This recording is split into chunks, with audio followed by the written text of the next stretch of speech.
While Bluetooth is a wireless technology that brings convenience and connectivity to all our personal devices, it also exposes them to hackers to perform a range of malicious activities, and in this video, I'll walk you through what those activities are and showcase some of the tools that hackers use to accomplish them. So let's get started. This video solely focuses on the attacks carried out by hackers to compromise Bluetooth devices and does not provide a step-by-step guide on how to execute that. Black hat hacking is highly discouraged and can result in serious legal consequences. Stage number 1, Bluetooth attacks. Okay, so when we talk about hacking Bluetooth devices, there are some attacks which target a specific vulnerability in certain devices, and then there are some other ones which are broadly applicable and target the basic features of Bluetooth technology.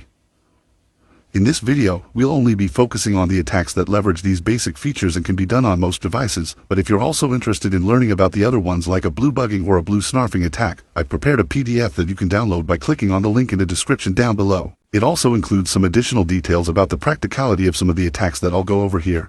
Anyways, coming back to the topic, the first broadly applicable attack on our list is called a Bluetooth DDoS attack. Similar to how a DDoS attack is done on a website, in a Bluetooth DDoS attack, an attacker basically positions themselves within the range of a targeted Bluetooth device and then sends a bunch of connection requests or packets to that device in order to make it dysfunctional or prevent it from staying connected to another device. This is mainly done to annoy someone or disrupt industrial activities and can only be executed if the target device is not configured to limit the rate of connection requests. Moving on, we have the bias or a Bluetooth impersonation attack. Judging by its name, in this type of attack, an attacker basically spoofs their device to mimic the one that the target device has previously connected to, and then poses as their trusted device in order to establish a connection. Note that such an attack can only be executed if the attacker knows all the necessary information about the device they want to impersonate, and also whether they can bypass the security checks done by the target device or not. Next up, we have the human interface device, or an HID spoofing attack. Now, while this attack is also kind of similar to a Bluetooth impersonation attack, where an attacker essentially spoofs their device to mimic something it's not, the key difference here is instead of mimicking a trusted device, the attacker uses a device like the multi-blue dongle to mimic a Bluetooth keyboard, and tricks the target device into thinking it's connecting to a legitimate keyboard.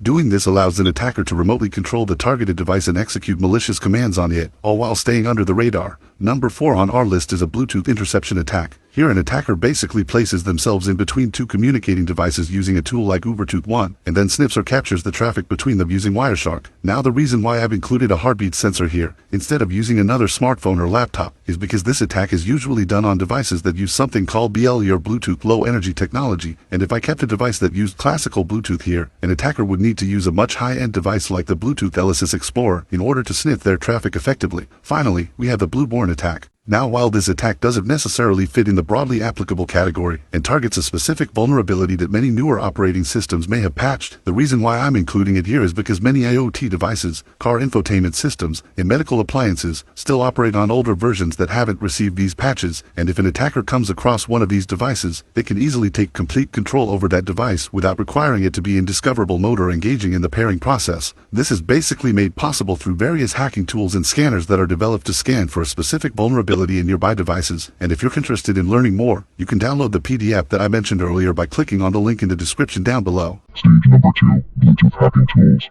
Transitioning to the next phase of our discussion, we quickly go through some of the Bluetooth hacking tools we have available within Linux. The first one on our list is called SpoofTooth. SpoofTooth is a tool that comes pre-installed on Kali Linux and is used for spoofing Bluetooth devices. Like all the other hacking tools on our list, it's also designed to be used within a command line interface and can perform things like spoofing a device name, its unique Bluetooth address, or class. BT Scanner is another useful tool to extract valuable information from a device without needing to be paired with it, while RedFang is a tool used to discover hidden Bluetooth devices. Moving on, Lure Ranger tells us the approximate location or range of nearby devices, and tools like BetterCap, BTLE Juice, or BTLE Jack are used to perform various attacks on Bluetooth low-energy devices. Apart from these, many Linux distributions also come equipped with a bunch of utilities that are widely used for managing and ultimately hacking Bluetooth devices. Anyway guys, so that's it for the video. Before ending, I'd like to mention that while the hacking techniques I mentioned are broadly applicable and can be done on most devices, you should know that their effectiveness and complexity still comes down to the Bluetooth security mode that is being used, and also the technical expertise a person has. If you have any questions, feel free to ask them in the comments section down below, and I'll see you in the next one.